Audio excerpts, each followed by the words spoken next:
Very good afternoon dear friends, economic equaliser welcome to all of you. आज हम लोग जो है इस वीडियो में अभी हाल ही में हुए एनटीए नेट जेआरएफ इकोनॉमिक्स के क्वेश्चन पेपर को सॉल्व करेंगे। और आप लोगों को जैसा इन्फॉर्म किया गया था कि इकोनॉमिक इक्वलाइजर इकोनॉमिक्स के सारे competitive examinations like NTA net JRF, assistant professor and PGT lecturer के लिए रेगुलर बैच आप लोगों को प्रोवाइड करा रहा है। तो जो लोग भी आप लोगों में से इंटरेस्टेड हो वो रेगुलर पेड बैच को ज्वाइन कर सकते हो।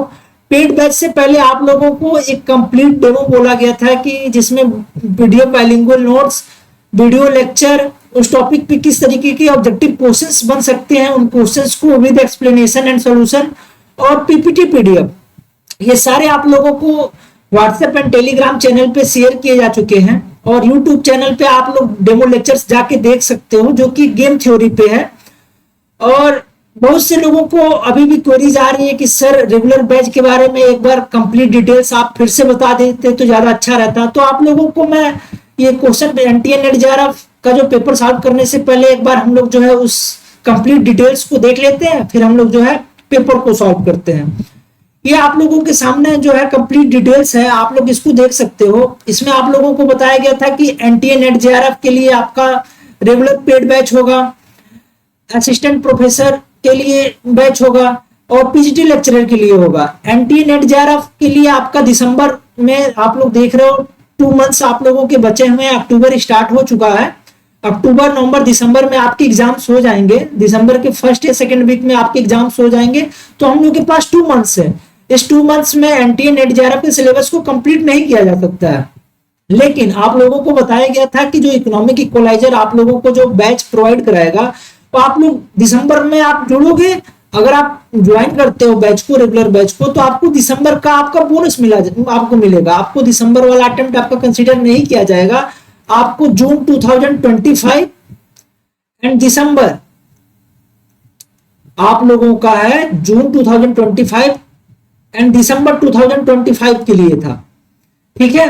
और असिस्टेंट प्रोफेसर ऑल स्टेट्स के लिए है। इसके बारे में भी आप लोगों को कंप्लीट डिटेल्स बता दिया गया था कि किसी भी स्टेट का हो, इंडिया के किसी भी स्टेट का होगा, फर्स्ट अटेम्प्ट आपको देने को मिलेगा।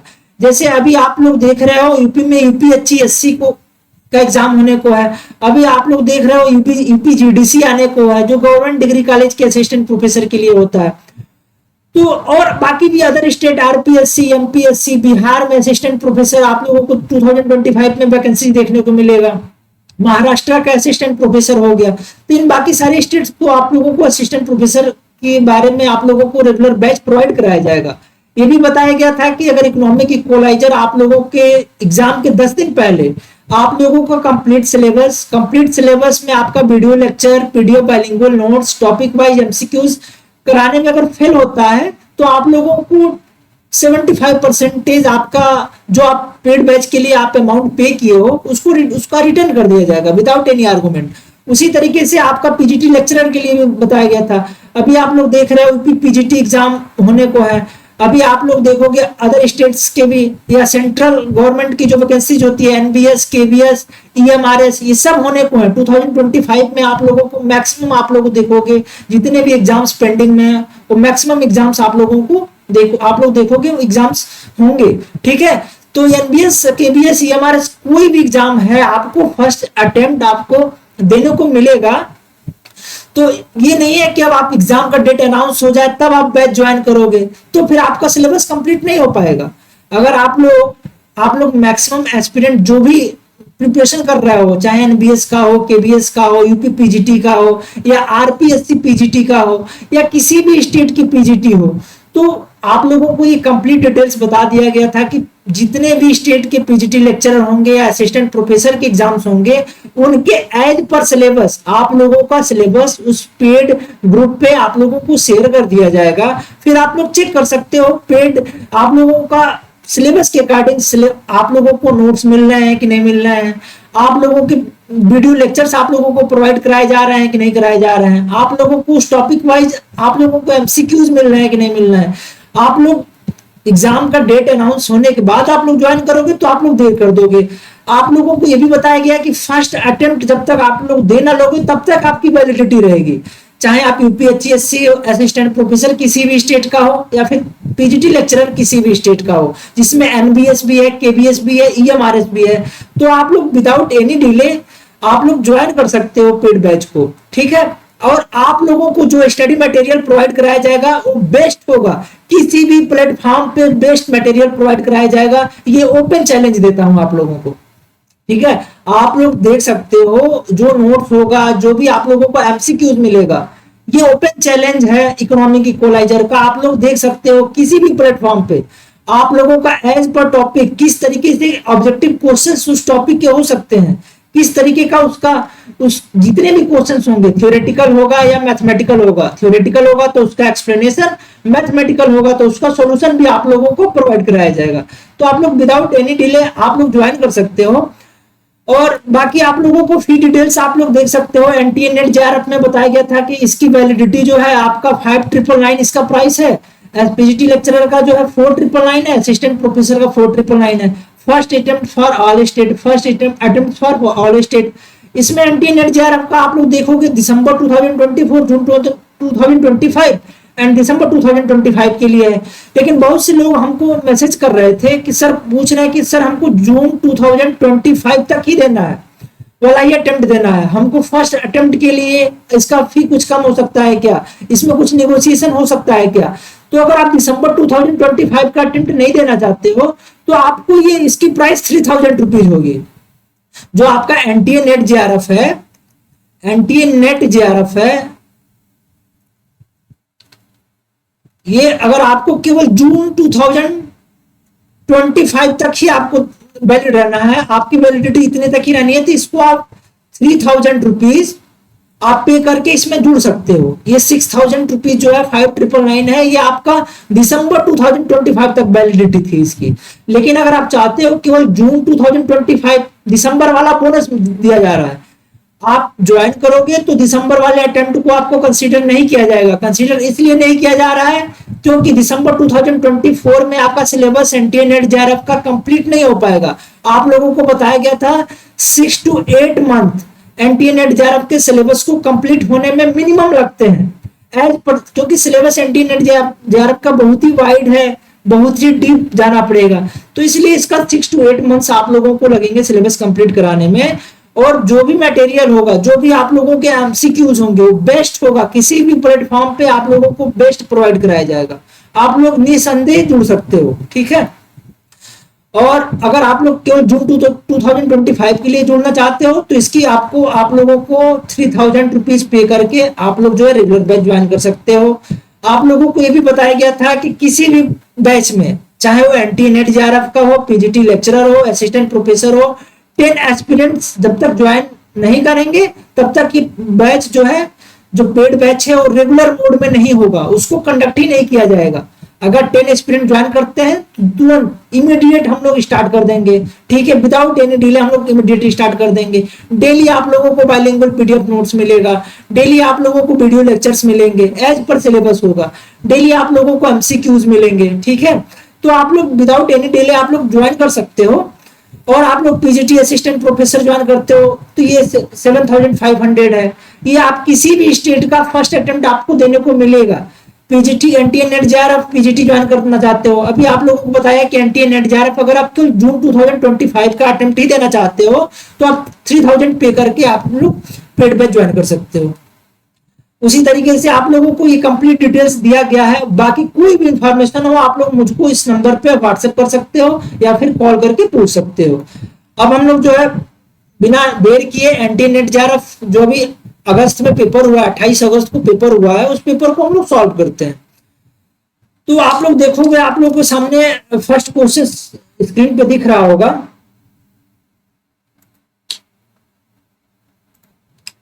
ये कह रहा है कि अरेंज द फॉलोइंग नॉर्म्स, या arrange the following norms of tax revenue devolution formula of 15th finance commission in order of there weightage starting from the highest.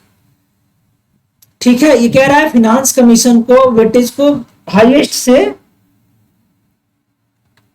Arrange the following norms of tax revenue devolution from the 15th finance commission order of there weightage starting from the highest. Highest से lowest के order में इसको arrange करना है। ये आप लोगों को क्वेश्चन में जो है Telegram channel and WhatsApp channel पे ऑलरेडी शेयर किया गया था। अगर आप लोग देखे होंगे तो इस क्वेश्चन को आप लोग सही कर चुके होंगे। ठीक है, अब आप लोगों को मैं थोड़ा सा इस क्वेश्चन को के बारे में समरी दे देता हूं, फिर हम लोग जो है इसको अरेंज करते हैं।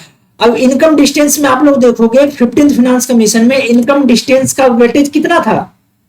आप लोग देखोगे 15th फाइनेंस कमीशन में इनकम डिस्टेंस का वेटेज जो है आप लोगों का 45% था। ठीक है, उसी तरीके से एरिया एंड पॉपुलेशन इसका वेटेज कितना था, 15% था। ये आप लोगों को पीडीएफ जो है बाइलिंगुअल पीडीएफ जो है टेलीग्राम एंड व्हाट्सएप चैनल पे शेयर किया गया था। एनटीए नेट जेआरएफ एग्जाम्स के पहले आप लोगों का आरपीएससी असिस्टेंट प्रोफेसर का जब एग्जाम होने को था तो उससे 4 या 5 दिन पहले कंप्लीट इंडियन इकोनॉमी का एक पीडीएफ बाइलिंगुअल नोट शेयर किया गया था, जो कि हिंदी और इंग्लिश में दोनों था, इंडिविजुअल अलग अलग सेपरेट शेयर किए गए थे। आप लोग वहां से देख सकते हो, आप लोग कंप्लीट इंडियन इकोनॉमी जाके उसको पढ़ो। आप लोग मैक्सिमम पोर्शन जो है इंडियन इकोनॉमी का उसमें कवर किया गया है। ठीक है, तो ये क्वेश्चन सेम आप लोगों को वहीं से मिला है। इनकम डिस्टेंस का वेटेज जो है 15th फाइनेंस कमीशन के अकॉर्डिंग 45% है। पॉपुलेशन एरिया एंड पॉपुलेशन के अकॉर्डिंग जो है शेयर 15% है। डेमोग्राफिक परफॉर्मेंस का शेयर कितना है, 12.5% है। फॉरेस्ट एंड इकोलॉजी का कितना है, 10% है। ये देखो आप लोग टैक्स एंड फिस्कल एफर्ट, ये आप लोग देखोगे इसका शेयर कितना था, 2.5% है। ये 15 फाइनेंस कमीशन के अकॉर्डिंग है, तो आप लोग जो है इसको नोट कर सकते हो। और इस ऑर्डर में हम लोग अगर अरेंज करें, इस ऑर्डर में अगर हम लोग वेटेज के अकॉर्डिंग अरेंज करेंगे तो कौन सा होगा उसके बारे में हम लोग देखते हैं। आप लोग का जो है इनकम डिस्टेंस का वेटेज जो है 45% हो गया, एरिया का आपका 15% हो गया, आपका डेमोग्राफिक परफॉर्मेंस का आपका जो है 12.5% हो गया, फॉरेस्ट एंड इकोलॉजी का आपका जो है 10% हो गया, टैक्स एफर्ट का आपका कितना हो गया, 2.5% हो गया। तो इस ऑर्डर में आप लोग अगर अरेंज करोगे तो आप लोग देखोगे इनकम डिस्टेंस का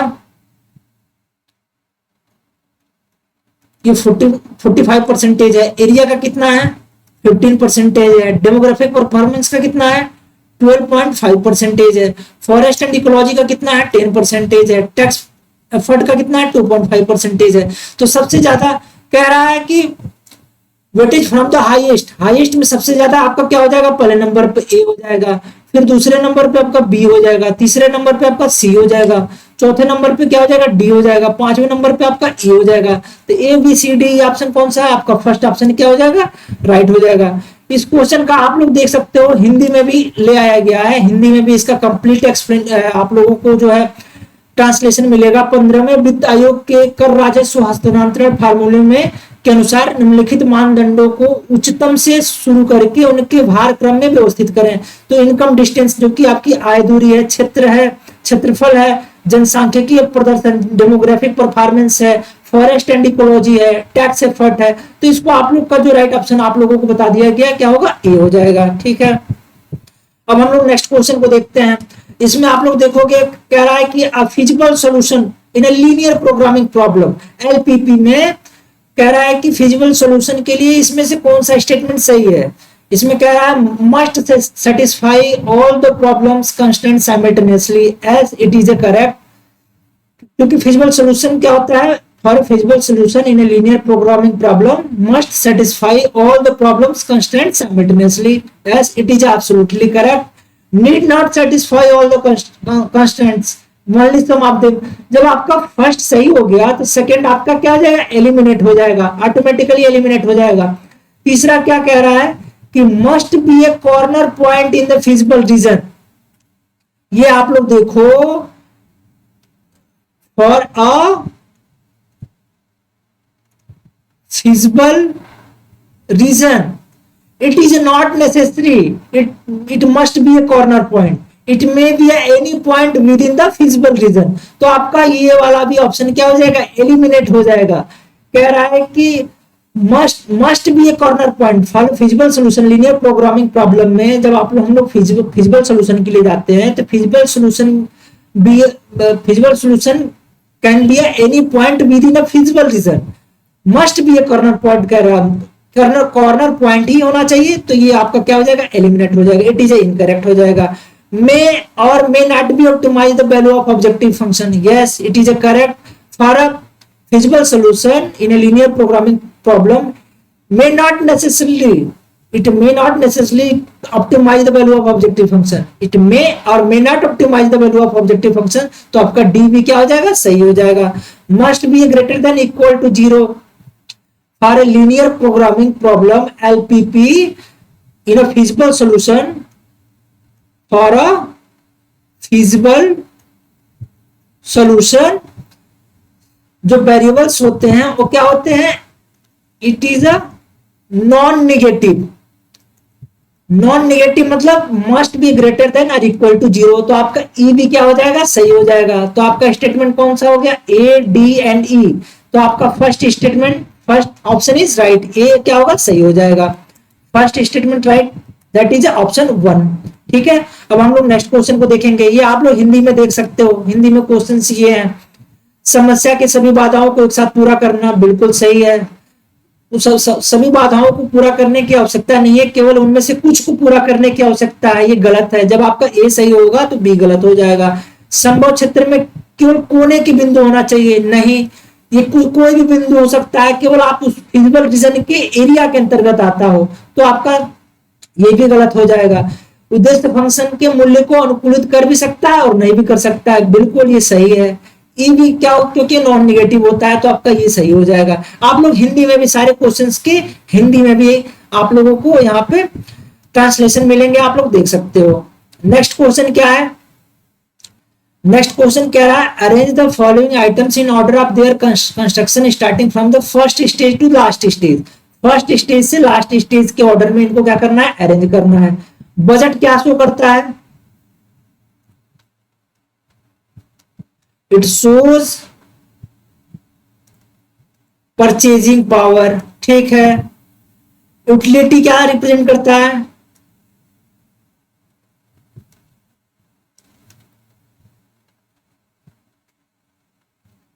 इट शोज कंज्यूमर प्रेफरेंसेस, ठीक है। यूटिलिटी एनालिसिस हम लोग जो कंज्यूमर प्रेफरेंस के बारे में, in order to know about the what are the consumer preferences, consumers के उपभोक्ताओं की प्रेफरेंसेस क्या है उसके बारे में हम लोग यूटिलिटी एनालिसिस के थ्रू जानते हैं। डिमांड कर्व एनालिसिस क्या होता है, it is derived from the consumer equilibrium. Indifference curve analysis क्या बताता है, it shows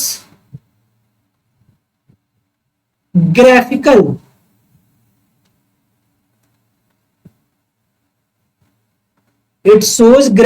representation of consumer preferences.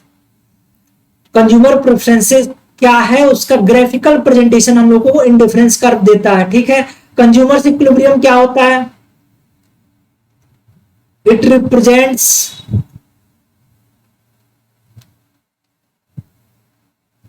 Consumers optimal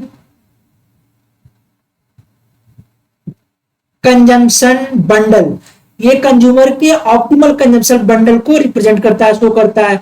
तो इसमें आप लोग देखोगे जब हम लोग ऑर्डरिंग की बात किया जाता है, तो इसमें ऑर्डर में अगर रखा जाएगा तो ऑर्डर में सबसे पहले क्या हो जाएगा, सबसे पहले हम लोग क्या करते हैं, यूटिलिटी एनालिसिस को हम लोग इसको रखेंगे, यूटिलिटी एनालिसिस के बारे में जानते हैं, ठीक है। यूटिलिटी एनालिसिस करने के बाद हम लोग क्या करते हैं, यूटिलिटी एनालिसिस क्या होता है, कंज्यूमर के प्रेफरेंसेस को शो करता है और उसका ग्राफिकल प्रेजेंटेशन क्या शो करता है, इंडिफरेंस कर्व। तो ये हमारा दूसरे नंबर पे आ जाएगा।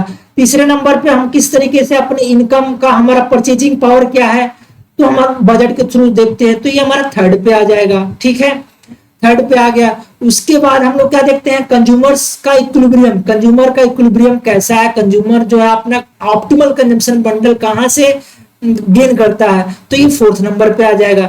और कंजम्पशन बंडल का जो है से हम लोग क्या करते हैं, डिराइव, डिमांड कर्व को डिराइव करते हैं, तो ये पांचवें नंबर पे आ जाएगा। तो इसको आप लोग देखोगे, अरेंज करोगे तो फर्स्ट आपका क्या हो जाएगा, बी हो जाएगा। बी देखो कहां पे है, तो ये आपका ऑप्शन कट हो जाएगा। फर्स्ट क्या हो गया, बी हो गया। दूसरे नंबर पे आपका क्या हो गया, डी हो गया। दूसरे नंबर पे डी, यहाँ पे थर्ड और फोर्थ दोनों ऑप्शन में डी है, ठीक है। फिर तीसरे नंबर पे क्या होगा आपका, ए हो जाएगा। तो ये आपका फोर्थ वाला ऑप्शन सही हो जाएगा, बी डी ए ई सी। सबसे लास्ट में आपका क्या आ जाएगा, डिमांड एनालिसिस। तो आपका राइट ऑप्शन क्या हो जाएगा, फोर्थ वाला हो जाएगा, ठीक है। ये आप लोग हिंदी में क्वेश्चन को देख सकते हो। ये हम लोग का क्या हो जाएगा, फोर्थ ऑप्शन सही हो जाएगा। अब हम लोग नेक्स्ट क्वेश्चन को देखते हैं।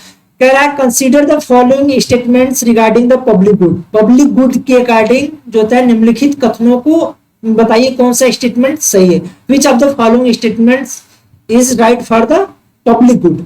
तो पब्लिक गुड्स के बारे में आप लोगों को एक थोड़ा सा डिटेल दे दूं। पब्लिक गुड की कैरेक्टरिस्टिक्स क्या होते हैं ये आप लोगों को मैंने पहले बता दिया है, फिर मैं आप लोगों को समराइज कर दे रहा हूं। नॉन एक्सक्लूडेबल होते हैं, दूसरा क्या होता है, नॉन राइवलरी होता है, तीसरा क्या होता है, zero marginal cost for the production, zero marginal cost for production, ठीक है। इसको आप लोग नोट कर सकते हो। नॉन एक्सक्लूडेबल मतलब पब्लिक गुड होता है नॉन एक्सक्लूडेबल, किसी एक इंडिविजुअल को पब्लिक गुड के कंजप्शन करने से नहीं रोका जा सकता, नॉन एक्सक्लूडेबल है, ठीक है। नॉन राइवलरी का मतलब होता है कि कोई एक इंडिविजुअल उसका कंजप्शन कर रहा है तो किसी दूसरे इंडिविजुअल के लिए उसकी क्वांटिटी सेम लेवल में अवेलेबल रहती है, मतलब उसकी क्वांटिटी दूसरे इंडिविजुअल के लिए कम नहीं हो जाती है, ठीक है। तीसरा क्या होता है, जीरो मार्जिनल कास्ट, उसका एडिशनल यूनिट का प्रोडक्शन किया जाता है तो मार्जिनल कास्ट जो होता है जीरो के इक्वल होता है। तो आप लोग देखोगे इसमें consider the following statement regarding the public good. Public good is a non exclusive, yes it is right. Public good is a national defence, yes it is also right. National defence जो हम लोग का है pure public good में आता है, तो जो कि ये आ जाएगा। तो हम लोग का first option national good is non exclusive, ये सही है। Public good is national defence, ये भी सही है। पब्लिक गुड इज राइवल, ये क्या होता है, नॉन राइवलरी होता है, तो ये आपका गलत हो जाएगा। Public goods provides benefit to the people at non zero marginal cost, ये भी गलत हो जाएगा। अभी आप लोगों को मैंने बताया कि zero marginal cost of production होता है, ठीक है। नॉन जीरो तो जीरो हो जाएगा। Public good creates inefficiency in production consumption, तो ये क्या हो जाएगा आपका, ये भी गलत हो जाएगा। क्यों, यहां पे आप लोग देखोगे ये हो जाए हो, अगर स्टेटमेंट की सही होता, अगर ये होता पब्लिक गुड क्रिएट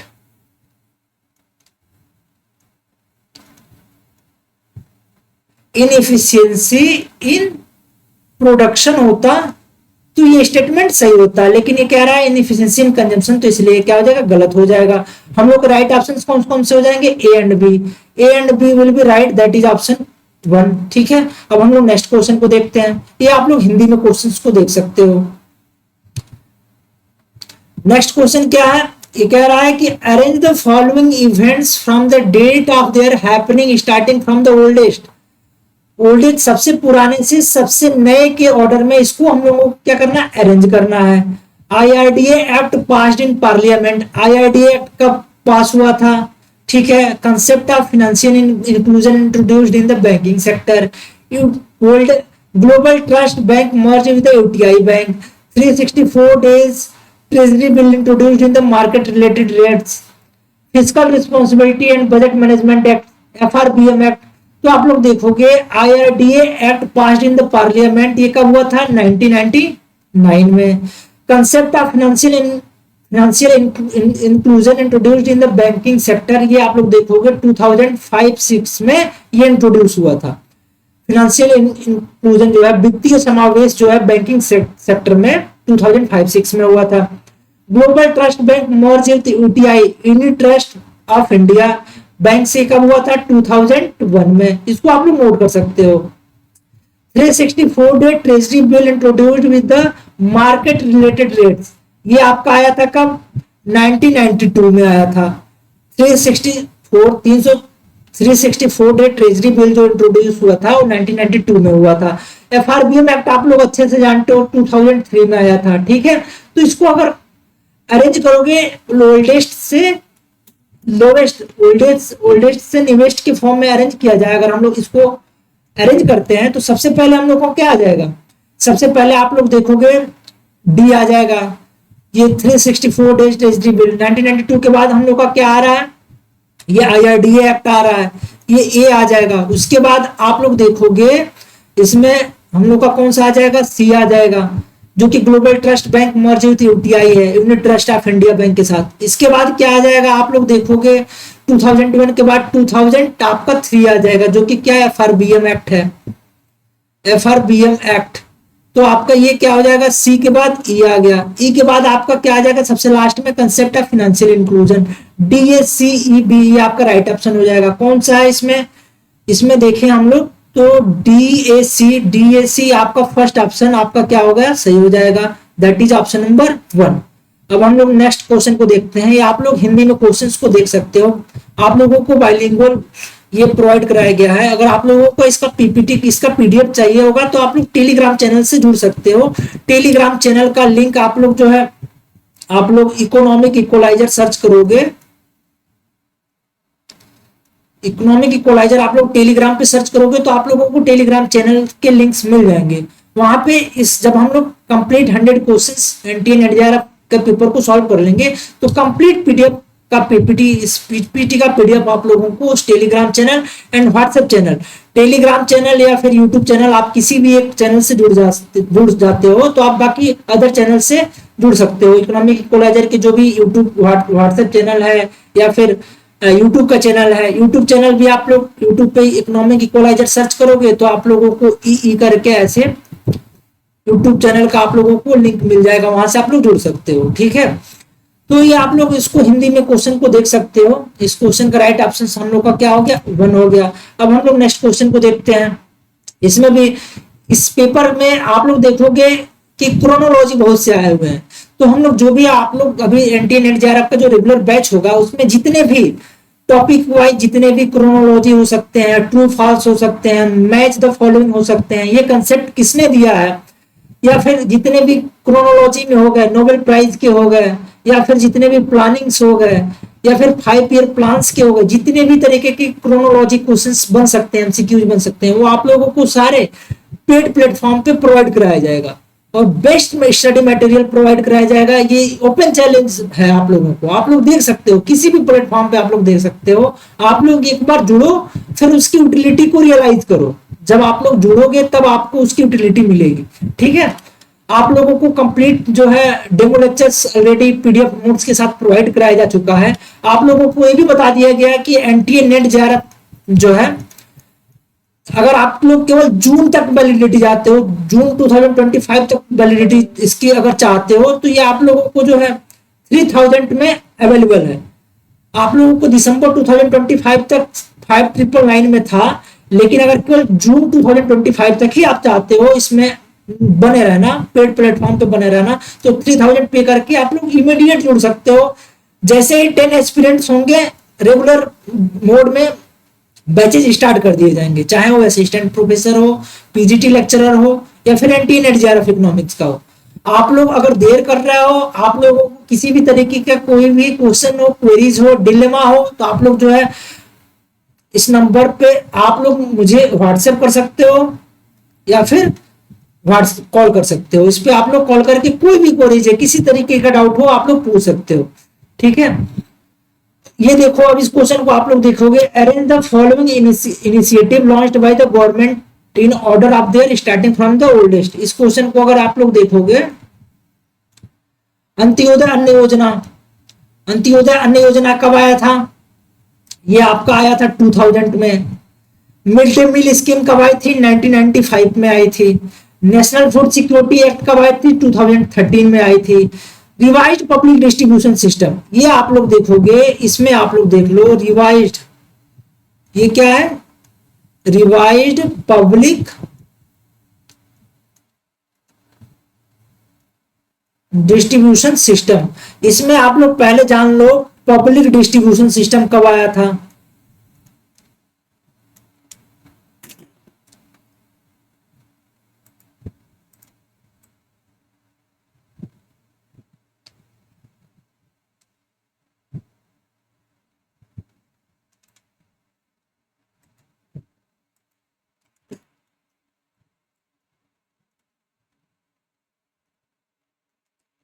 इस क्वेश्चन को सॉल्व करने से पहले अगर आप लोग पब्लिक डिस्ट्रीब्यूशन सिस्टम जान लो कब आई थी, फिर उसके बारे में, उसके बाद आपका ये आया था रिवाइज्ड, आया था रिवाइज्ड पब्लिक डिस्ट्रीब्यूशन, इसको हम लोग शॉर्ट फॉर्म में रिवाइज्ड पीडीएस लिख सकते हैं। फिर आप लोगों का तीसरा क्या आ गया था, targeted TPPDS, targeted public distribution system. ये आप लोग देखोगे तो ये सबसे पहले 1965 में आया था। जो आपका रिवाइज ये पब्लिक डिस्ट्रीब्यूशन सिस्टम है सबसे पहले 1965 में आया था, फिर रिवाइज आपका 1992 में आया था, और ये आपका टारगेटेड 1997 में आया था। तो इसको आप लोग क्रोनोलॉजी को जानने से पहले इसमें आप लोगों को मैंने थोड़ा सा ये पब्लिक डिस्ट्रीब्यूशन कब आया था इसके बारे में बता दिया, जिससे हो सकता है आने वाले एग्जाम में अगर किसी भी कॉम्पिटेटिव एग्जाम में आता है तो आप लोग ये वीडियो लेक्चर्स को दोबारा देख सकते हो और आप लोग क्वेश्चन को कर सकते हो। तो ये देखोगे आप लोग रिवाइज्ड पब्लिक डिस्ट्रीब्यूशन सिस्टम कब आया था, 1992 में आया था।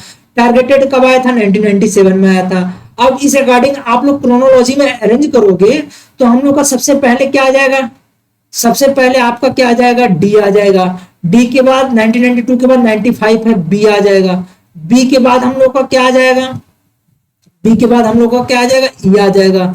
ई के बाद कौन सा ऑप्शन आएगा, 97 के बाद आप लोगों का आ रहा है ए 2000। फिर उसके बाद क्या आ जाएगा हम लोग का नेशनल फूड सिक्योरिटी, जो कि आपका क्या है, सी है। तो ये डी बी ई ए सी, ये इसकी क्रोनोलॉजी होगी। अब हम लोग ऑप्शंस को चेक करते हैं। डी बी ई ए सी, डी बी ई ए सी हम लोग का जो है ये फर्स्ट ऑप्शन है। फर्स्ट ऑप्शन क्या हो जाएगा, सही हो जाएगा। इसका आप लोग हिंदी में क्वेश्चन को देख सकते हो। अंत्योदय अन्न योजना, मध्याह्न भोजन योजना, राष्ट्रीय खाद्य सुरक्षा अधिनियम, संशोधित सार्वजनिक वितरण प्रणाली, लक्षित सार्वजनिक वितरण प्रणाली। तो ये सरकार द्वारा शुरू की गई जितने भी योजनाएं हैं उनकी क्रोनोलॉजी को हम लोग देख लिए। ये आप लोग इसको आंसर, ये राइट ऑप्शन है जो ग्रीन किया गया है, ये आप लोग देख सकते हो। अब हम लोग नेक्स्ट क्वेश्चन को देखते हैं। इसमें कहा जा रहा है कि consider the following statements regarding the non banking financial companies in India. NBFCs के बारे में बता रहा है। तो पहला ऑप्शन आपका कह रहा है कि NBFCs are registered under the RBI act 1948। ये आपका स्टेटमेंट गलत हो जाएगा। क्यों? जो आपके एनबीएफसीज हैं, NBFCs are registered under the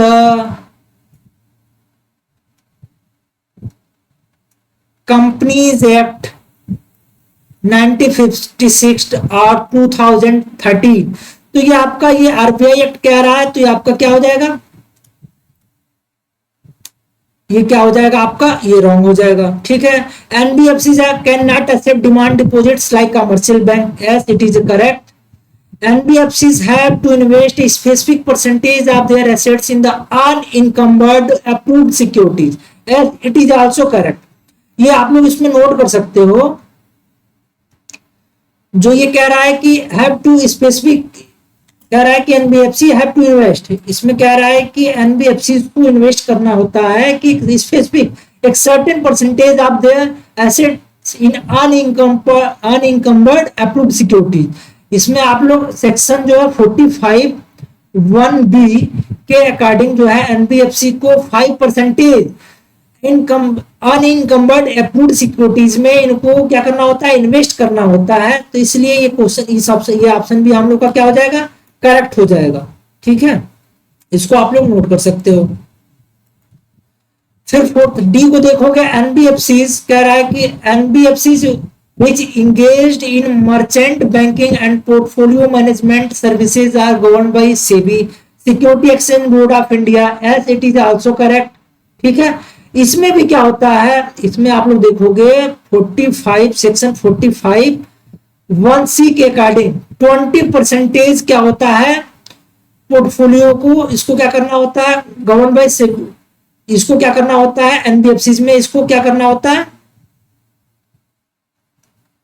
government से भी। इसको आप लोग देखोगे 45 सेक्शन 45(1)(c) के अकॉर्डिंग 20% शेयर को सेल करना होता है। एनबीएफसी के engaged in the merchant banking and portfolio management services are governed by the SEBI. तो ये ऑप्शन आपका क्या हो जाएगा, सही हो जाएगा। Every NBFC has to create a reserve fund. ठीक है, every NBFC has to create a reserve fund. Reserve fund क्या करना होता है, क्रिएट करना होता है। इसको आप लोग थोड़ा करेक्ट कर लो।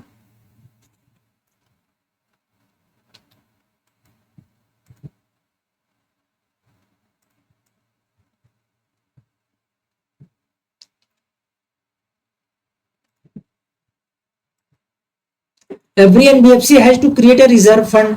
तो ये ऑप्शन भी क्या हो जाएगा, सही हो जाएगा। आपका ए फॉल्स हो जाएगा, बाकी बी सी डी ई सही है। बी सी डी ई सही कौन सा है आपका, ये सेकंड वाला ऑप्शन आप लोग इसको देख सकते हो, जो कि क्या है ऑप्शन नंबर सेकंड। ये इस क्वेश्चन का हिंदी में एक्सप्लेनेशन है, आप लोग देख सकते हो। ठीक है, अब हम लोग जो है नेक्स्ट क्वेश्चन को देखते हैं।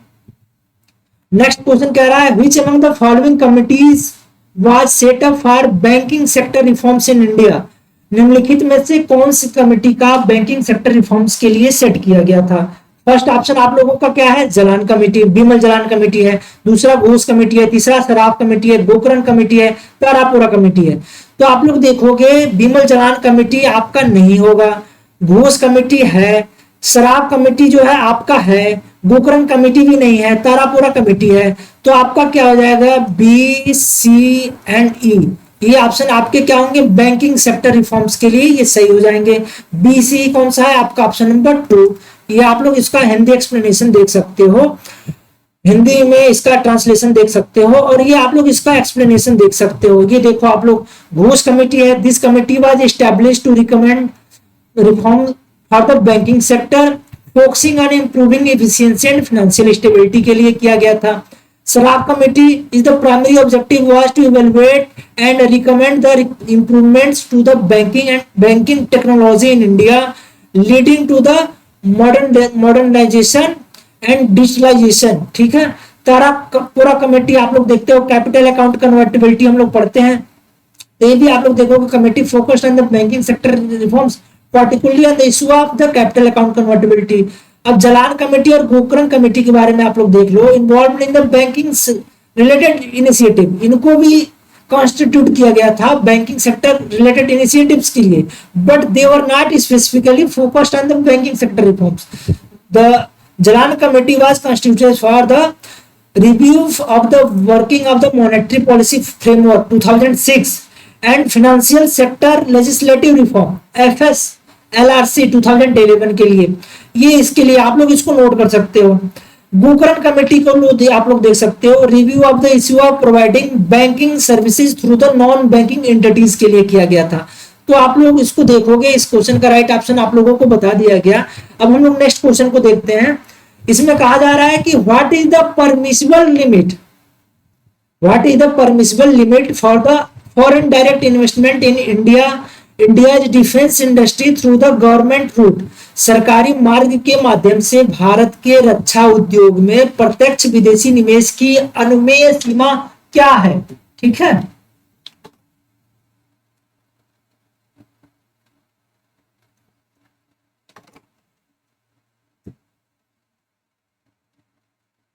इसको आप लोग देख सकते हो, कह रहा है कि भारत सरकारी मार्ग के माध्यम से what is the permissible limit of foreign direct investment in India's defence industry through the government route.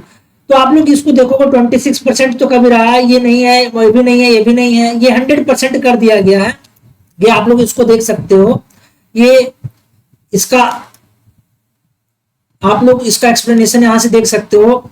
FDI in the defence sector, foreign direct investment in limit in the defense sector was enhanced in 2020 up to the 74% through the automatic route for the companies seeking new defense industry license and up to 100% through the government route। Government route के through पूछा गया है, तो ये 100% हो गया है, इसको आप लोग देख सकते हो। ठीक है, अब हम लोग जो है नेक्स्ट क्वेश्चन को देखते हैं। इसमें देखो आप लोग देखोगे, देखो नेक्स्ट क्वेश्चन है the term of trade for under developed countries was explained as a chronic distortion. विकसित देशों के लिए व्यापार की अवधारणा को एक दीर्घकालिक विकृति के रूप में समझाया गया था, किसके द्वारा, J S Mill, no, H W. Singer, yes, Adam Smith, no, Raul Prebisch, yes, Jagdish Bhagwati, yes. तो आप लोग इसको देख सकते हो, इसका राइट ऑप्शन क्या हो जाएगा, B, D and E. B, D, E कौन सा है हम लोग का, फर्स्ट ऑप्शन है। ये आप लोग देख सकते हो, फर्स्ट ऑप्शन राइट है। ये आप लोग यहां से एक्सप्लेनेशन पढ़ सकते हो। The concept of terms of trade under developed countries being a chronic distortion was explained by the Hans Singer, known for the previous Singer hypothesis 1950, which states that the terms of trade between the developed and developing countries tend to deteriorate over time, harming the latter। Raul Prebisch ने क्या कहा, collaborate with the Singer on the hypothesis emphasising the structural imbalance in the international trade. Jagdish Bhagwati ने क्या कहा है, contributed to the trade theory associated with this concept. लेकिन Adam Smith ये focused absolute advantage theory of trade. Mills ने कहा did not specifically address the issues. तो ये दोनों लोगों ने नहीं किया था, बाकी Hirschman, Singer and Jagdish Bhagwati ने आप लोगों का दिया है। ठीक है, इसको आप लोग नोट कर सकते हो। तो आपका राइट ऑप्शन क्या हो जाएगा, ए हो जाएगा, 1 हो जाएगा, जो कि क्या है, BDE। अब हम लोग नेक्स्ट क्वेश्चन को देखते हैं।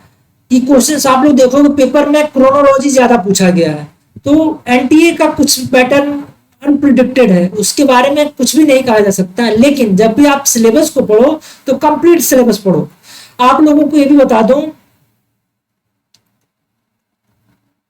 सक्सेस का कोई जो है शॉर्टकट नहीं होता। आप लोग थोड़ा लॉन्ग कट में पढ़ो। आप आने वाले टाइम में जो है असिस्टेंट प्रोफेसर होगे, पीजीटी लेक्चरर होगे।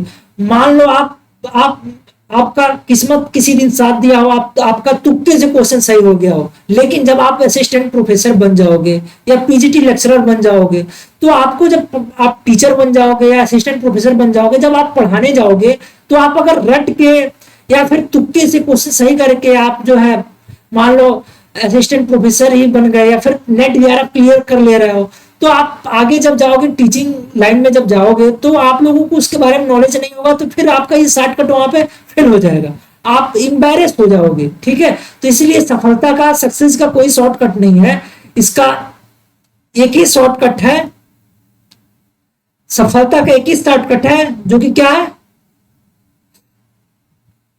क्या होगा, लॉन्ग कट।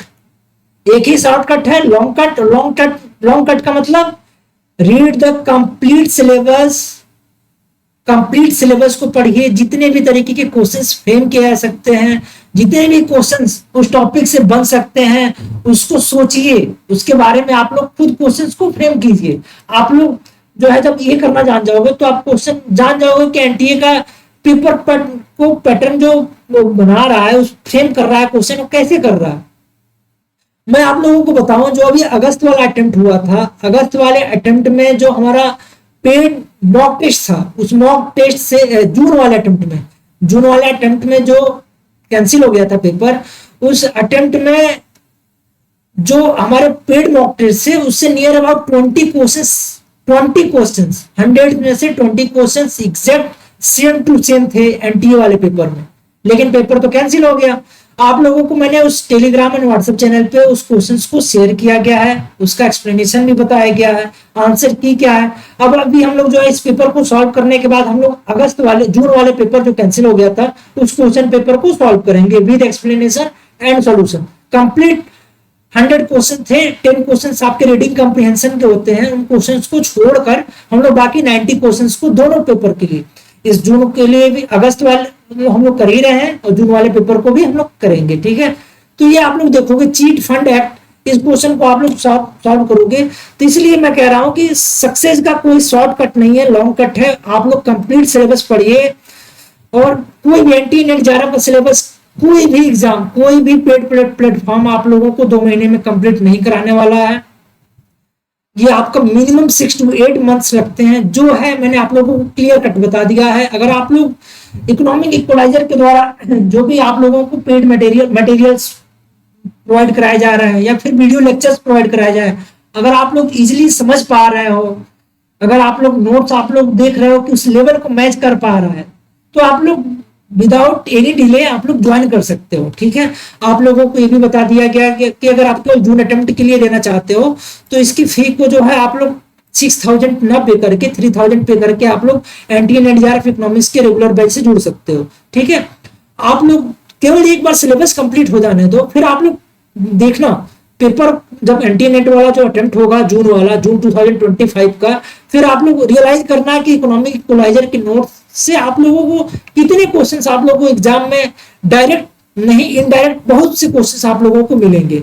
मैं ये नहीं कह रहा हूं कि जो क्वेश्चंस मैं दूंगा या जो ग्रुप पे आप लोगों को पेड प्लेटफॉर्म प्रोवाइड कराया जाएगा वो exact same to same ditto होगा, नहीं हो सकता है, लेकिन इनडायरेक्ट आप लोगों को मैक्सिमम क्वेश्चंस मिलेंगे।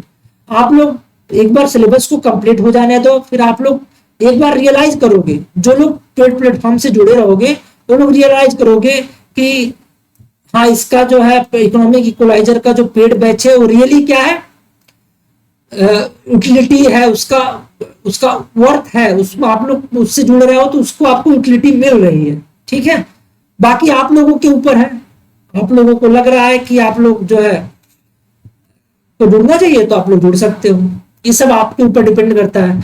अब हम लोग इस क्वेश्चन को देखते हैं। चीट फंड एक्ट ये कब आया था? एक्सपोर्ट इंपोर्ट इंडिया एक्ट, ये आप लोग देख लो, एक आप लोग पढ़ते हो एग्जिम इस्टेब्लिश, और ये पूछ रहा है act.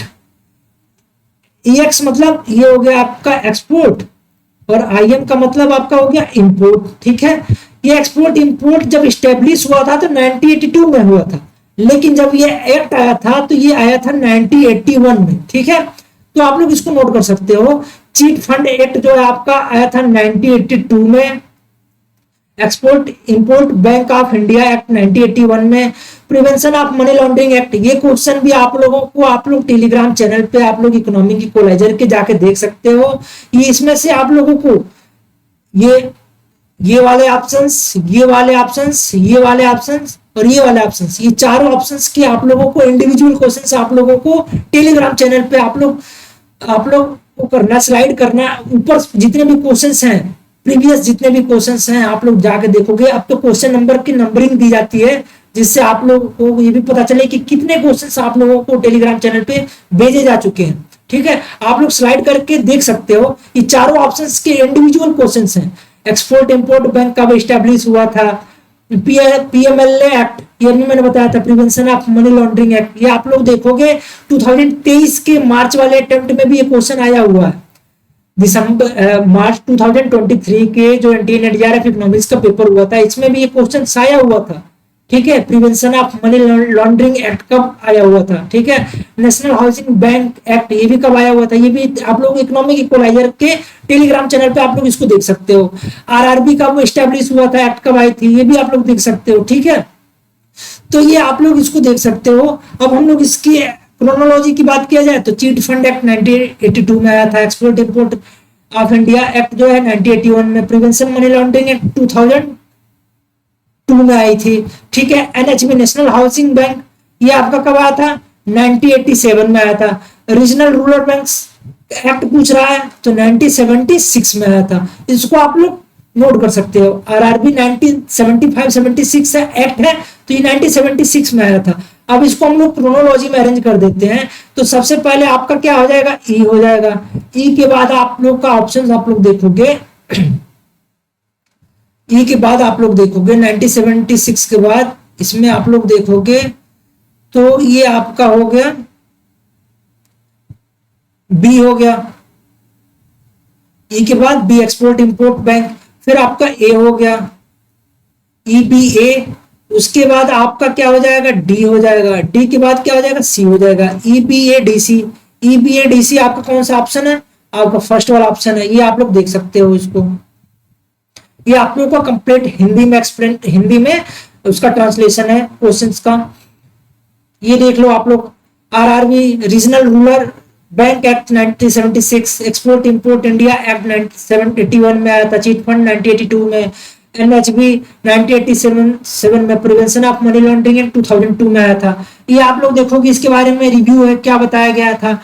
Establish regional rural bank for the rural development के लिए, export import bank of India act 1981 set up for the export import bank for promoting India's international trade. Chit fund act regulating chit funds, a type of saving schemes थी। National housing bank 1987 establish national housing bank for housing finance. Prevention of money laundering act 2002 में aim to prevent money laundering and for terrorist financing के लिए हुआ था। तो इसको आप लोग देख सकते हो, इसका एक्सप्लेनेशन पढ़ सकते हो। अब हम लोग नेक्स्ट क्वेश्चन को देखते हैं। ये फर्स्ट ऑप्शन आपका सही हो गया। नेक्स्ट क्वेश्चन कह रहा है कि inflation confers no benefits on society but it imposes several real costs. What among the following are the costs of inflation? Inflation confers no benefits on society, ठीक है, but it imposes several real costs. What among the following are the cost of inflation. इसको हिंदी में आप लोग यहाँ पे देख सकते हो, मुद्रास्फीति समाज से कोई लाभ नहीं पहुंचाती है, लेकिन यह कई वास्तविक लागतें लगाती है। निम्नलिखित में से कौन सा मुद्रास्फीति की लागतें हैं?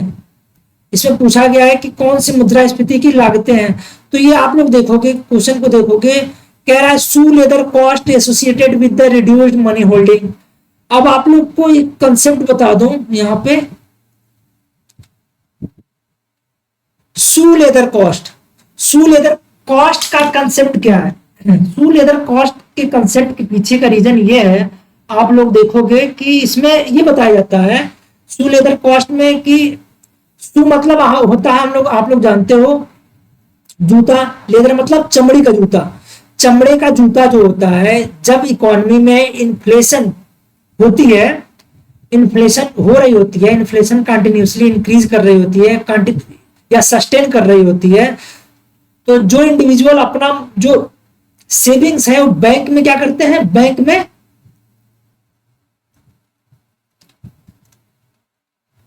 सेविंग क्या करते हो, बैंक में आप लोग सेविंग को होल्ड करते हो, सेविंग रखे रहते हो।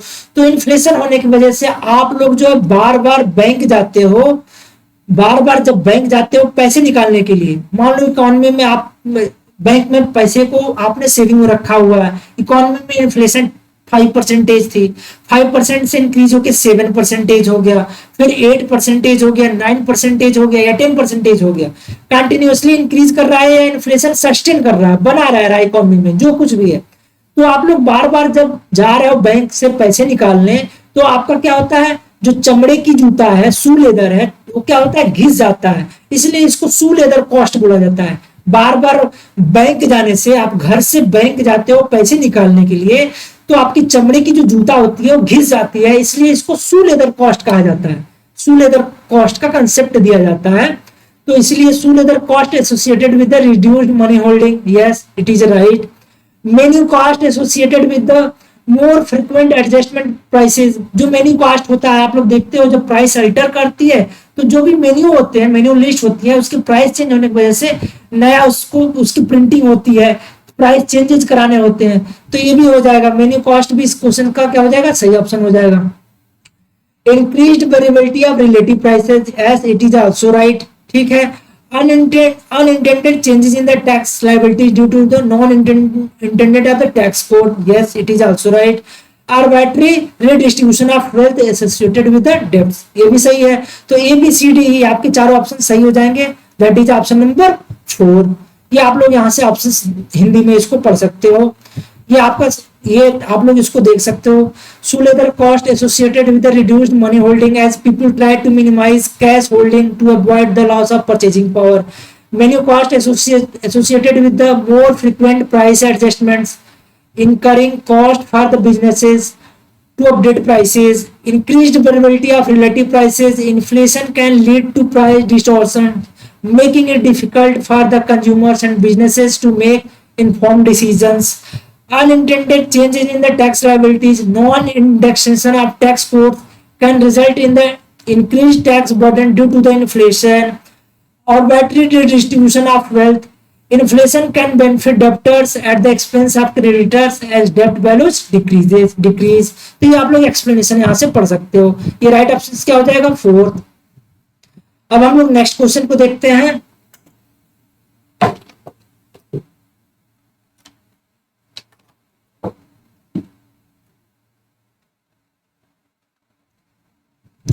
नेक्स्ट क्वेश्चन कह रहा है कि as per gravity model of world trade, ये जो आपका अगस्त वाला जून वाला जो अटेम्प्ट कैंसिल हो गया था, उसमें आप लोग देखोगे ग्रेविटी मॉडल से क्वेश्चन आया था, इक्वेशन पूछा गया था, तो उसी क्वेश्चन से, उसी से जुड़ता हुआ, उसी के एकदम पैरेलल क्वेश्चन अगस्त वाले अटेम्प्ट में दे दिया। Gravity model of world trade, which of the following components of the two countries determine the volume of the trade between them. तो इनमें से कौन से पूछ रहा है कि कंपोनेंट्स हैं जो कि country volume of the trade को डिटरमाइन करता है। Gross domestic product, yes it is right. Distance, it is also right. Foreign exchange rate, no it is incorrect. Foreign trade intensity, no. Foreign investment, no. तो आपका right option क्या हो जाएंगे, A and B, that is option number 1। ये आपके right option क्या हो जाएंगे, ए एंड बी, ठीक है। आप लोग यहाँ से देख सकते हो explanation. Gravity model of world trade suggest that the volume of trade between two countries determined by the gross domestic product, the size of the economy is measured by the GDP, positively affect the trade volume. ये क्या होता है, positively associated है, ठीक है। Distance, geographic distance between the countries negatively affects, ये जो volume of the trade है उससे नेगेटिवली अफेक्ट्स है क्या, डिस्टेंस। आप लोग gravity model is represents by the equation, ये टोटल वॉल्यूम को लिख सकते हो, GDP of country 1 into GDP of country 2 divided by the distance. इसको आप लोग नोट कर सकते हो। ये आप लोग देखोगे फॉरेन एक्सचेंज रेट, ये foreign trade intensity, foreign investment, ये क्या है, ये नहीं है, इससे एसोसिएटेड नहीं है, तो इसको आप लोग कट कर सकते हो। नेक्स्ट क्वेश्चन को हम लोग देखते हैं, ये फर्स्ट ऑप्शन आपका सही हो जाएगा। नेक्स्ट क्वेश्चन कह रहा है कि among the following which is or the instrument of capital market, निम्नलिखित में से कौन से कैपिटल मार्केट के इंस्ट्रूमेंट हैं। अब आप लोगों को थोड़ा सा एक मैं समरी दे दूं, money market and capital market. Money market क्या होता है,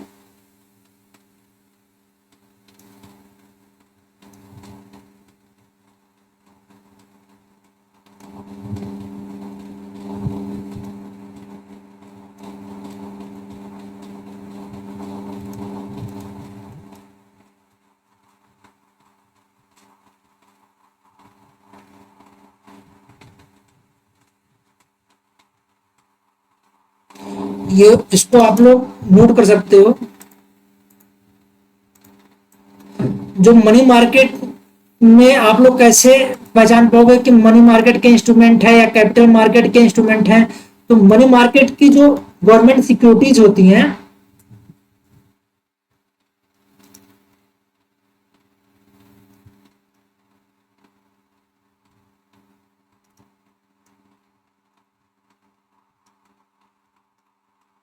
ये 1 year period, less than 1 year की होती हैं। इनकी जो पीरियड होता है, सिक्योरिटी पीरियड होता है, वो लेस देन 1 ईयर का होता है। और इसमें क्या होता है, government securities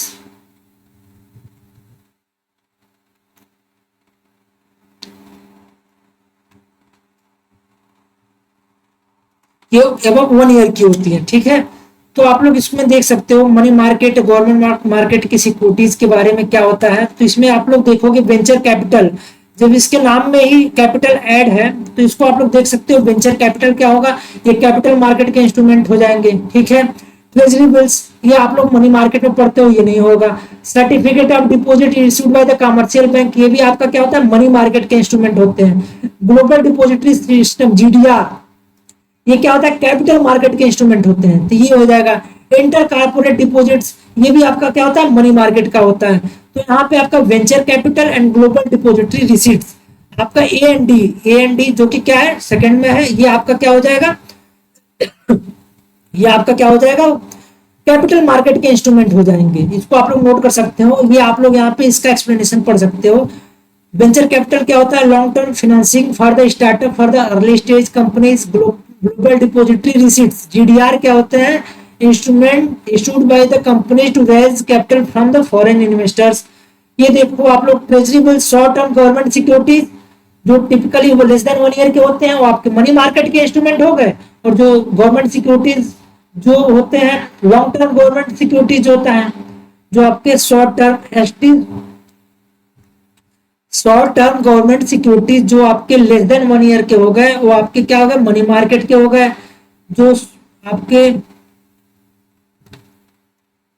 एलटीजीएस, long term government securities जो आपके ग्रेटर देन 1 ईयर के हो गए, वो आपके क्या हो गए, कैपिटल मार्केट के इंस्ट्रूमेंट होते हैं, ठीक है।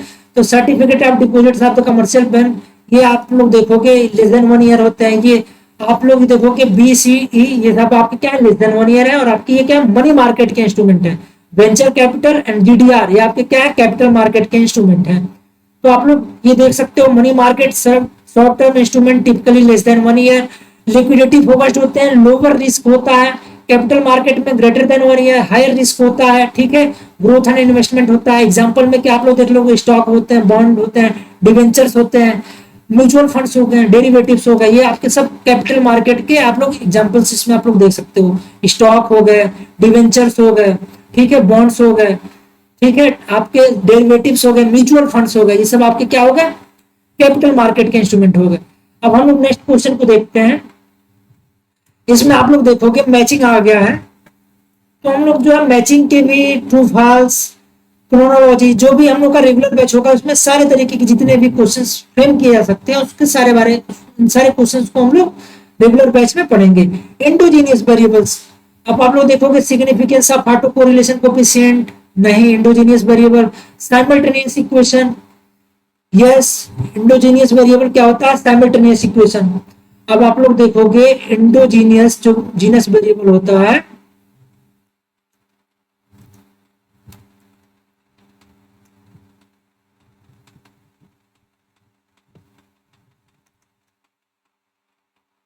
वेरिएबल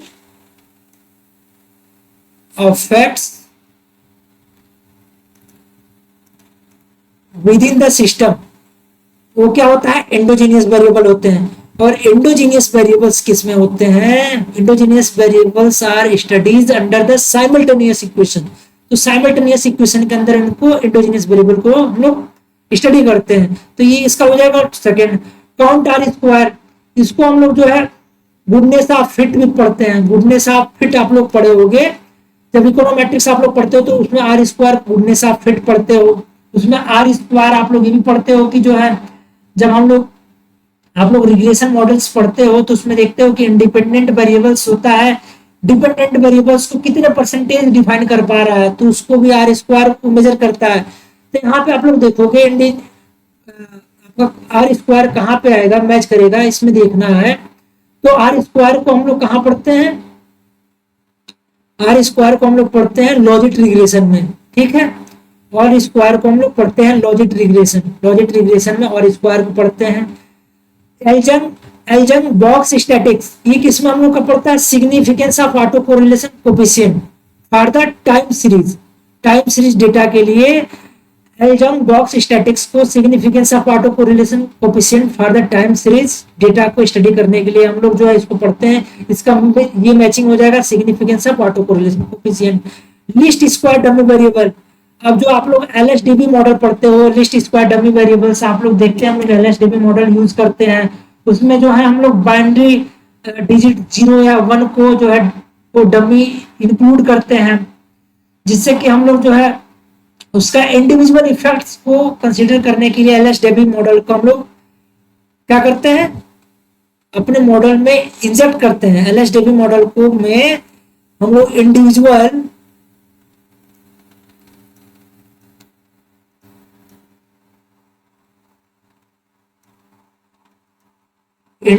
इफेक्ट का स्टडी करने के लिए एलएसडीबी मॉडल लगाते हैं। और किसमें होता है, पैनल डेटा रिग्रेशन में। तो ये लिस्ट स्क्वायर डमी वेरिएबल किसमें हो जाएगा, panel data regression model. Panel data आप लोग पढ़े हो टाइम सीरीज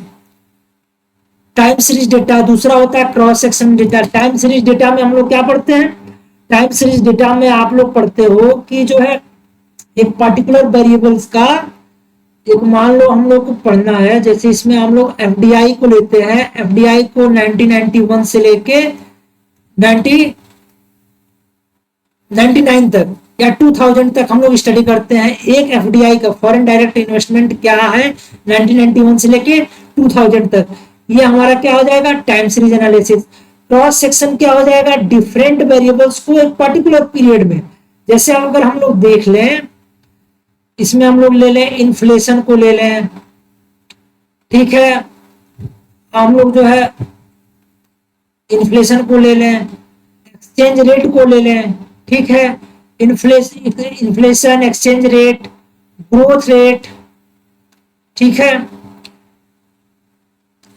एक्सचेंज रेट हो गया, इन्फ्लेशन हो गया, ग्रोथ रेट हो गया, ठीक है।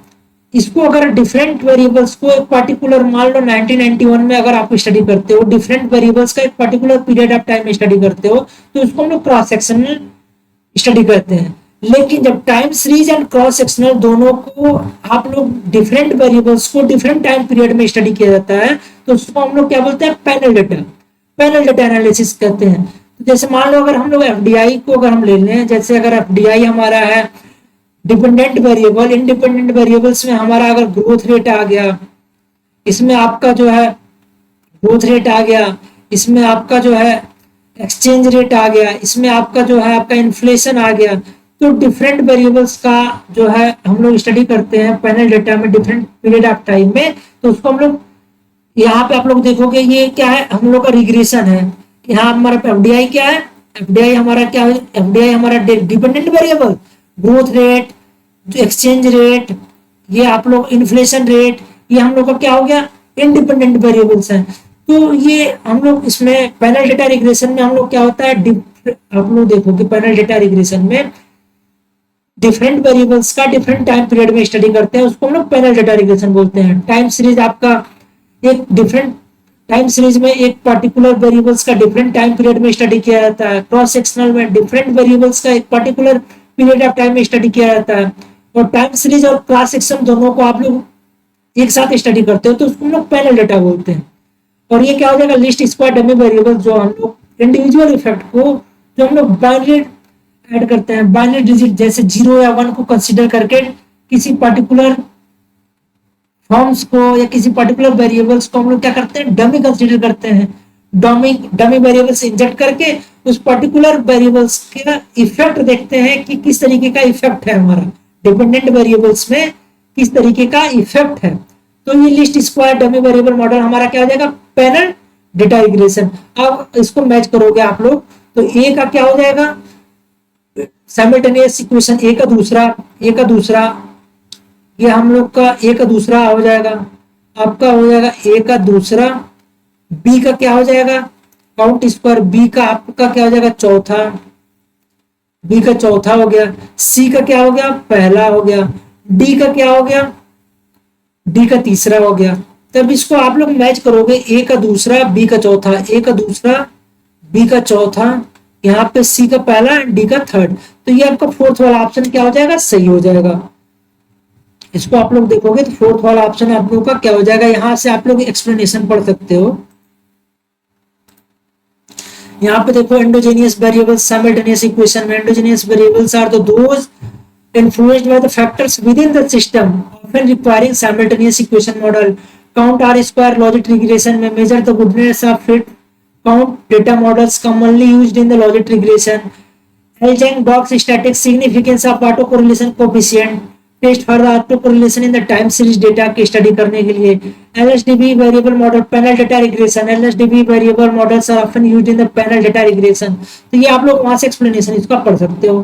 फोर्थ ऑप्शन सही हो गया। नेक्स्ट क्वेश्चन क्या है, कह रहा है कि heteroscedasticity may arise due to the various reasons, which one of the following is not a reason.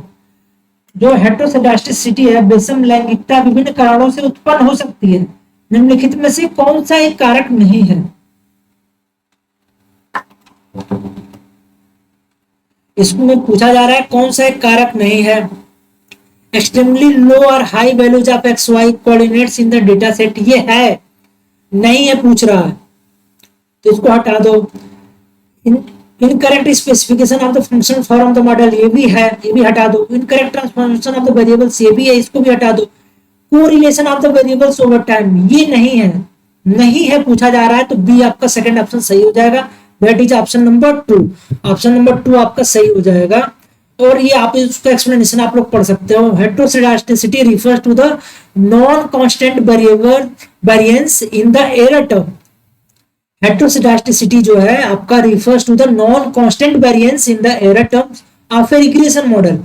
Reason for the heteroscedasticity, ये देख लो आप लोग, फर्स्ट ऑप्शन था एक्सट्रीमली लो और high values of X Y coordinates, incorrect specification of the functional form of the model, incorrect transformation of the variable, changes in the variance across the sub group of the categories, measurement errors, ये सब हैं, ठीक है reasons. लेकिन correlation of the variables over time is related to the auto correlation, serial correlation, correlation between the error terms in the time series data, temporal dependence, ये आपके नहीं है, ठीक है। हेटेरोजिडाइसिटी के ये रीजंस नहीं है, इसको आप लोग नोट कर सकते हो। ये आपका सेकंड ऑप्शन, सेकंड वाला सही हो जाएगा। नेक्स्ट क्वेश्चन को हम लोग देखते हैं। As per the national family health survey NFHS 5, ये भी आप लोगों का क्वेश्चन जो है आप लोगों को देखोगे टेलीग्राम चैनल पे शेयर किया गया था, कंप्लीट इंडियन इकोनॉमी का जो नोट शेयर किया गया था, वहां से भी आप लोग जो ये अगस्त वाला अटेम्प्ट है इसमें भी 5 to 6 क्वेश्चन आप लोग इकोनॉमिक इक्वलाइजर के एग्जैक्ट 5 to 6 क्वेश्चन जो हैं आपके एग्जैक्ट एनटीए अभी अभी अभी अभी आप लोग देख रहे हो, हम लोग 20 क्वेश्चन अभी 17 क्वेश्चन पे हैं, 17 क्वेश्चन में उसमें ये आप लोगों का थर्ड क्वेश्चन है जो कि इकोनॉमिक इक्वलाइजर के चैनल से आप लोग टेलीग्राम एंड व्हाट्सएप चैनल से जुड़े हो गए तो आप लोग को ये क्वेश्चन तो आप लोग वहां से देख सकते हो। ये कंप्लीट इंडियन इकोनॉमी की जो नोट शेयर किया गया था वहां से अभी 17वें क्वेश्चन पे हम लोग हैं। इन 17 क्वेश्चन में आप लोगों को ये थर्ड क्वेश्चन आप लोगों को इकोनॉमिक इक्वलाइजर के टेलीग्राम एंड व्हाट्सएप चैनल से मिल गया। ठीक है, पूछ रहा है कि नेशनल फैमिली हेल्थ सर्वे 5 के according what was the number of females per 1000 males during the survey period 19 and 21। NFHS 5 के अकॉर्डिंग क्या थी महिलाओं की संख्या प्रति हजार पुरुषों पे नेशनल फैमिली हेल्थ सर्वे 5 के अकॉर्डिंग क्या थी? 975 नो, 991 नो, 1003 नो, 1020 यस। ये आप लोग देख सकते हो, वहां से जाके आप लोग जाके देख सकते हो। ये क्वेश्चन इसका एक्सप्लेनेशन भी शेयर किया गया है PDF में। ये क्वेश्चन आप लोग देखोगे WW लियोनटिफ मैचिंग का है। लियोनटिफ आपका इनपुट आउटपुट मॉडल पढ़ते हैं हम लोग, तो ये फोर्थ हो गया। जैन टीम पर्सन ये हम लोग शैडो कॉस्ट प्राइस पढ़ते हैं, इसका फर्स्ट हो गया। जॉन मेनार्ड किन्स इसमें आप लोग कंजम्पशन जो है फंक्शन पढ़ते हो, एब्सोल्यूट कंजम्पशन थ्योरी आप लोग जो है किन्स का साइकोलॉजिकल लॉ ऑफ कंजम्पशन पढ़ते हो, तो ये सेकंड हो जाएगा। जोसेफ बर्ट्रैंड का जो है आपका पूरा आप लोग ओलिगोपोली की जब मॉडल पढ़ते हो आप लोग, ओलिगोपोली का जो इसमें प्राइस जो एडजस्टमेंट होता है, प्राइस एडजस्टमेंट मॉडल इसका आप किसका है? बर्ट्रैंड का ही है। और आउटपुट एडजस्टमेंट आप लोग पढ़ते हो, ये क्वेश्चन भी आप लोगों का आया हुआ है, ये भी बताया गया है, ये आपका कुर्नो का है, कुर्नो मॉडल का है। ठीक है, तो ये आप लोग का क्वेश्चन भी बताया गया है। Joseph Bertrand price competition with the homogeneous product, तो ये आपका थर्ड हो जाएगा। आप लोग मैच कर सकते हो 41 41 4123 4123 4123 4123, तो ये आपका सेकंड सही हो जाएगा। इस क्वेश्चन का राइट ऑप्शन क्या हो जाएगा आपका? सेकंड हो जाएगा। नेक्स्ट क्वेश्चन हम लोग देखते हैं, top beneficiaries from the foreign exchange trading. ये जो आपका लंदन में पाया जाता है, टॉप बेनिफिशरीज लंदन में आपका क्या है? वहां पे आप लोग देखोगे फॉरेन एक्सचेंज का हब है। ठीक है, तो वहां पे बेनिफिशरीज हैं जो प्रॉफिट्स गेन करते हैं फॉरेन एक्सचेंज में, तो इसका लंदन हो जाएगा। इसका क्या हो जाएगा? Third. Competition competitive equilibrium in the Pareto efficient, ये आपका first theorem of welfare economics है, ये आपका फोर्थ हो जाएगा। वालराक आप लोग पढ़ते हो जनरल इक्विलिब्रियम एनालिसिस, तो ये आपका सेकंड हो जाएगा। ठीक है, गेम थ्योरी ये आपका John von Neumann and Oscar मोनवेस्टन्स का है। हम लोग आप लोग पढ़ते हो वालराक का जनरल इक्विलिब्रियम एनालिसिस। और मार्शल का क्या पढ़ते हो आप लोग? ये क्वेश्चन भी आप लोगों का मैंने टेलीग्राम और व्हाट्सएप चैनल पे शेयर किया है, ये क्वेश्चन भी आप लोग देख सकते हो। पार्शियल इक्विलिब्रियम एनालिसिस, ये क्वेश्चन भी शेयर किया गया है। आप लोग आप प्रॉब्लम ये है कि आप लोग जो क्वेश्चन शेयर किया जाता है उसको आप लोग सीरियसली अटेम्प्ट नहीं करते हो, सीरियसली नहीं लेते हो, इसलिए आप लोग क्वेश्चन को गलत कर देते हो। या हो सकता है आप लोग बिजी हो गए इसलिए क्वेश्चन को अटेम्प्ट नहीं कर पा रहे होंगे, दो रीजंस होंगे। लेकिन आप लोगों को मैं बताना चाहूंगा कि इकोनॉमिक इक्वलाइजर के जो आप लोग टेलीग्राम और व्हाट्सएप चैनल पे जुड़े हुए हो, तो आप लोग क्वेश्चन को अटेम्प्ट करो। अगर आप लोग अटेम्प्ट करने में मैक्सिमम आपको 1 मिनट्स लगेंगे मैक्सिमम। ठीक है, तो आप लोग अटेम्प्ट नहीं करते हो इसलिए क्वेश्चन आप लोगों को रहा। फिर आप लोग पूछते हो कि सर ये क्वेश्चन कहाँ से आया था। मैं आप लोगों को बता रहा हूँ कि आप लोग जो ग्रुप है टेलीग्राम चैनल का या व्हाट्सएप चैनल का, आप लोग क्वेश्चन को वहां से देखो, मैक्सिमम क्वेश्चंस आप लोगों को वहां से मिल जाएंगे। आप लोग सीरियसली देखते नहीं हो इसलिए आप लोग क्वेश्चन गलत करके आते हो। ये देखो, ये क्वेश्चन भी आप लोगों को मिल गया। मतलब अभी तक 19 क्वेश्चन हम लोग कर चुके हैं। 19 में हम लोगों को 4 क्वेश्चन आप लोगों को अभी तक मिल गए। अभी हम लोगों को 100 क्वेश्चन तक जाना है। 19 क्वेश्चन में हम लोगों ने 4 क्वेश्चन आप लोगों को इकोनॉमिक इक्वलाइजर के टेलीग्राम और व्हाट्सएप चैनल से अब तक मिल चुके हैं। ठीक है, तो इसको आप, इसका सही ऑप्शन आप लोग देखोगे टॉप बेनिफिशियरीज फर्स्ट का 3, फर्स्ट का 3rd, ये आप लोग फर्स्ट का 3rd, सेकंड का आपका 4th, ये आपका 4th वाला ऑप्शन सही हो जाएगा, 4th, और आप कोई ऑप्शन आपका मैच ही नहीं कर रहा है, तो ठीक है, इसका 4th ऑप्शन सही हो जाएंगे, इसको आप लोग देख सकते हो। अब हम लोग जो है नेक्स्ट क्वेश्चन को देखते हैं, ये आर्बिट्रेज, ये क्वेश्चन भी मैंने टेलीग्राम चैनल पे कराया हुआ है, मतलब ये 20th क्वेश्चन था, इसमें हम लोगों का आप लोग जो है 5 क्वेश्चन, 5th क्वेश्चन जो है कहां से आया हुआ है, इकोनॉमिक इक्वलाइजर के टेलीग्राम एंड व्हाट्सएप चैनल से अगर अब तक आप नहीं जुड़े हुए हो तो ये आप अभी भी आप जुड़ सकते हो, जाके जुड़ जाओ। आप लोगों को जो है रेगुलर क्वेश्चंस आप लोगों को आप लोग देख रहे हो, क्वेश्चंस भेज जाते हैं, अगर आप लोग मैक्सिमम लोग क्वेश्चंस को अटेम्प्ट करोगे, जो आप लोग फ्री ऑफ कॉस्ट है, इतना एफर्ट दिया जाता है क्वेश्चन को प्रिपेयर करने में, फिर क्वेश्चंस के एक्सप्लेनेशन भी प्रोवाइड कराया जाता है, या फिर उसके मैथमेटिकल है तो सॉल्यूशन भी प्रोवाइड कराया जाता है, फिर भी आप लोग क्वेश्चंस को अटेम्प्ट नहीं करते हो, ये आप लोगों का प्रॉब्लम है, ठीक है। तो अभी तक हम लोगों ने 20th क्वेश्चन पे हम लोग हैं, आप लोगों को 5 क्वेश्चन आप लोगों को इकोनॉमिक इक्वलाइजर के टेलीग्राम एंड व्हाट्सएप चैनल से अब तक ये अगस्त वाले अटेम्प्ट के लिए मिल चुके हैं। अभी आप आगे हम लोग करेंगे तो देखते हैं कितने क्वेश्चंस आप लोगों को इकोनॉमिक इक्वलाइजर के टेलीग्राम एंड व्हाट्सएप चैनल से मिलते हैं। ये आप लोग देखोगे आर्बिट्रेज क्या होता है, आर्बिट्रेज आप लोग इसमें क्या होता है कि जो इसमें करेंसीज का क्या क्या होता है, एक जगह आप लोग करेंसीज को परचेज करते हो और दूसरे मार्केट में करेंसीज को सेल कर देते हो, लेकिन देखा जाता है कि हम जो चीप रेट पे करेंसीज को परचेज करते हैं और डियर रेट पे करेंसी को सेल कर देते हैं, जिससे हम क्या करते हैं, प्रॉफिट गेन कर लेते हैं। तो आर्बिट्रेज क्या होता है, सेलिंग एंड परचेजिंग जो होता है मार्केट में हम लोग एक साथ करते हैं, जहां पे हम लोग चीप कम रेट पे करेंसीज को परचेज करते हैं और डियर कॉस्टली क्या करते हैं, हाई प्राइस पे उसको सेल करते हैं, जिससे हम क्या करते हैं, प्रॉफिट गेन करते हैं। तो आप लोग देखोगे, इसको मैच करोगे, refer to when an investor accept and seeks foreign exchange risk, no, refers to the time when foreign exchange shift causing spot rate of varying frequently, no, refers to the purchase of currency in the monetary center where it is cheaper, yes it is right। तो आपका एक क्या हो जाएगा, 3rd हो जाएगा। Arbitrage क्या होता है, कवरिंग फॉरेन एक्सचेंज रिस्क या अवॉइडिंग फॉरेन एक्सचेंज रिस्क। तो आप लोग देखोगे फॉरेन एक्सचेंज रिस्क को अवॉइड कहां कर रहे हो या कवर कहां कर रहे हो, यहाँ सीख है तो सीख नहीं होगा, avoidance of foreign exchange risk है, तो ये आपका क्या हो जाएगा, 4th हो जाएगा। 3 4 3 4 3 4, ए का 3 बी का 4, ए का 3 ये आपका कट गया, ये है ही नहीं, ए का 3 बी का 4 आप लोग एलिमिनेट करके ऑप्शन को इस राइट ऑप्शन पा सकते हो। ए का 3 बी का 4, स्पेकुलेशन सी का first, refers to the when investor accept and seek foreign exchange risk, first हो गया।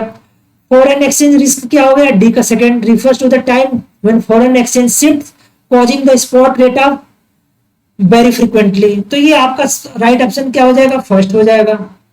इसको आप लोग देख सकते हो, फर्स्ट हो गया। तो हम लोग जो है इस फर्स्ट पार्ट में जो है 20th क्वेश्चन को NTNET ऑफ इकोनॉमिक्स के अभी अगस्त में जो हुआ था 28 अगस्त वाले पेपर को सॉल्व कर चुके हैं। बाकी आने वाले इसके पार्ट में हम लोग बहुत ही जल्द 2nd 3rd 4th जितने पार्ट में भी जो है कंप्लीट आप लोगों के 90 या 100 क्वेश्चंस रीडिंग कॉम्प्रिहेंशन जो होता है वो पैसेज के थ्रू होता है, उसको हम लोग जो है उसको इंक्लूड नहीं करेंगे। बाकी 90 क्वेश्चंस को हम लोग जो है कंप्लीट एक्सप्लेनेशन एंड सॉल्यूशन के साथ आप लोगों को इकोनॉमिक इक्वलाइजर के यूट्यूब चैनल पे मिल जाएगा।